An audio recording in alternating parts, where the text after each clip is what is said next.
Bila kau ambil emas, leburkan jadi jongkong and jual jongkong tu sebab kau dengar jongkong lagi mahal, dia orang akan tetap ambil murah. Ini kerana jongkong tersebut adalah grade 999 dan 24 karat. Grade ini lebih tulen kerana tiada campuran keluli macam tembaga, tapi ketahanannya rendah. Sebab tu emas 999 tak dilentur jadi barang kemas, terlalu lembik. Jadi untuk barang kemas, emas yang digunakan adalah grade 916 kerana terdapat campuran tembaga ataupun silver untuk memberikan lebih kekuatan untuk menjadi barang kemas. Kau bawa pengerasnya. Ya tu. Okey.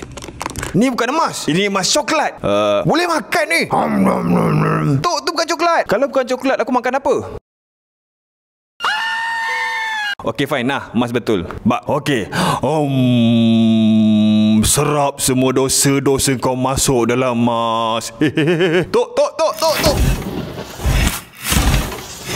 Apa tarik kita sekali ni, Tok? Macam mana ni? Alam lain ni. Kita kat mana? Bukit Beruntung. Oh. Aku expect lain tadi.